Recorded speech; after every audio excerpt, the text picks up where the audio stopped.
याद करके हम सब सिहर उठते हैं।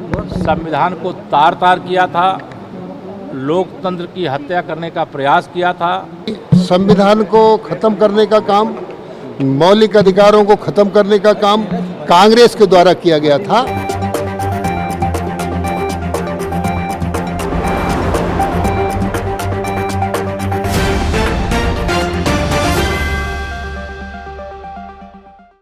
नमस्कार, यूपी की बात में आप सभी का स्वागत है और मैं हूं आपके साथ निकिता ठगुना। आपातकाल की याद में बीजेपी ने 25 जून को देश भर में काला दिवस मनाया। इसी बीच उत्तर प्रदेश में कैबिनेट मीटिंग के दौरान बीजेपी के मंत्रियों ने अपनी प्रतिक्रिया दी। आइए आपको सुनाते हैं आपातकाल पर किसने क्या कहा।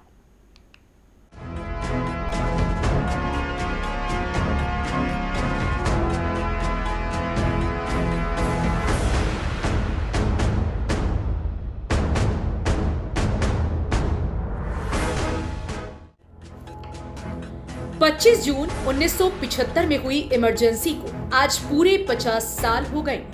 इसको लेकर बीजेपी ने आज काला दिवस के रूप में मनाया। इसी बीच उत्तर प्रदेश सरकार में उप मुख्यमंत्री ब्रजेश पाठक ने बयान दिया है। इस दौरान उन्होंने कहा, जिस तरीके से 1975 में कांग्रेस सरकार ने आज ही के दिन पूरे भारत में इमरजेंसी लगाई थी, वह दिन उस समय की जनता के लिए काफी परेशानी भरा रहा।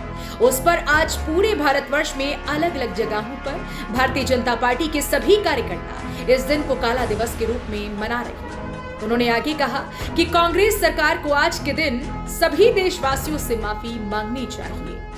25 जून है, 25 जून को याद करके हम सब सिहर उठते हैं।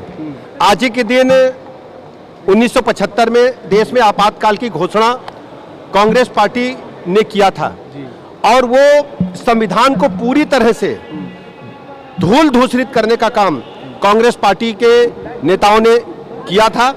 देश आज भी उस समय की घटनाओं को याद करके सिहर उठता था। आपातकाल के दौरान विपक्षी नेताओं को जेल में डाल दिया गया था, तरह तरह की यातनाएं दी गई थी, उनके नाखून भी प्लास से खींच लिए गए थे और पूरी तरह से कानून व्यवस्था को, नागरिक अधिकारों को ध्वस्त करने का काम किया गया था। प्रेस की आज़ादी पर अंकुश लगा दिया गया था। हम आज सब ऐसे दिवस को काले दिवस के रूप में मना रहे हैं और इसकी हम घोर निंदा करते हैं। कांग्रेस पार्टी को माफ़ी मांगनी चाहिए। देश के सामने इस बात के तरह तरह के आपको गांव में प्रमाण मिल जाएंगे, शहरों में प्रमाण मिल जाएंगे। उस समय के लोकतंत्र सेनानी आज भी उस समय की बातों को याद करके अपना दुख लगातार प्रकट करते हैं। कांग्रेस के नेता कह रहे हैं कि भाजपा की सरकार अघोषित आपातकाल। आप जानते हैं कि कांग्रेस पार्टी के नेताओं ने हमेशा कानून और संविधान की धज्जियां उड़ाने का काम किया है। ये सब रंगे सियार हैं और आने वाले समय में जनता इनकी कलाई को खोलेगी। आप इंतजार करिए। ये सब लेके केवल गुमराह करते हैं और जनता सच्चाई अच्छी तरह बताएगी इनको। समय आने पर जनता इसको जरूर इनका खामियाजा भुगताएगी। Thank you sir. तो दूसरी तरफ डिप्टी सीएम केशव प्रसाद मौर्य ने कांग्रेस पर तंज कसते हुए कहा कि संविधान की हत्यारी पार्टी के रूप में ये जग जाहिर है। आज 25 जून है। आज ही के दिन ही आज से 50 साल पहले देश को आपातकाल की आफत में झोंकने का काम किया था। संविधान को तार तार किया था, लोकतंत्र की हत्या करने का प्रयास किया था।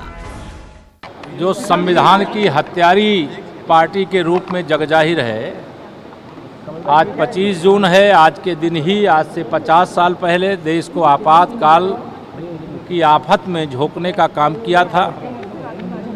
संविधान को तार तार किया था, लोकतंत्र की हत्या करने का प्रयास किया था। आज के दिन कांग्रेस के इस कुकृत्य की कड़े से कड़े शब्दों में आलोचना करता हूं और जो कांग्रेस के साथ इंडी गठबंधन का हिस्सा होकर के आपातकाल के खिलाफ लड़ाई लड़े, जो उनका हिस्सा बने हैं, वह आत्मचिंतन करें, आत्ममंथन करें। धन्यवाद। Thank you sir. कैबिनेट मंत्री धर्मपाल सिंह ने आपातकाल को काला दिवस बताया है। इस दौरान उन्होंने कहा कि कांग्रेस ने देश का संविधान और मौलिक अधिकारों को खत्म करने का काम किया है, इसलिए आज भारतीय जनता पार्टी संपूर्ण देश व उत्तर प्रदेश में इसको काला दिवस के नाम से बना रही है। वहीं उन्होंने कहा कि बीजेपी सरकार नियमों के अनुसार काम करती है और संविधान के अनुसार काम करती है, विधि सम्मत काम करती है। भारतीय जनता पार्टी उत्तर प्रदेश में आज आपातकाल का 49वां वर्ष है और ये इतिहास का काला दिवस है। इसलिए क्योंकि संविधान को ख़त्म करने का काम, मौलिक अधिकारों को ख़त्म करने का काम कांग्रेस के द्वारा किया गया था, इसलिए आज भारतीय जनता पार्टी संपूर्ण देश में, उत्तर प्रदेश में इसको काला दिवस के नाम से मना रही है। कह रहे हैं कि अघोषित आपातकाल लगा है बीजेपी सरकार में। बीजेपी सरकार में कोई अघोषित कार्यकाल नहीं लगा है। बीजेपी सरकार नियमों के अनुसार काम करती है, संविधान के अनुसार काम करती है, विधि सम्मत काम करती है। सर धंस गई है। बताया जाता है कि 25 जून 1975 को जब देश में कांग्रेस पार्टी की सरकार थी, श्रीमती इंदिरा गांधी देश की प्रधानमंत्री थी। उन्होंने अपनी कुर्सी को बचाने के लिए, क्योंकि इलाहाबाद हाईकोर्ट ने उनकी संसद की सदस्यता रद्द कर दी थी, उनके चुनाव को अवैध माना गया, वे डिस्क्वालीफाई हो गई, तो सांसद का पद छोड़ना पड़ना था। इसीलिए प्रधानमंत्री की कुर्सी भी जानी थी। अपनी कुर्सी को बचाने के लिए इंदिरा गांधी ने आधी रात में इस देश में इमरजेंसी लगाई। मेरे साथ इतना ही, आप देखते रहिए यूपी की बात।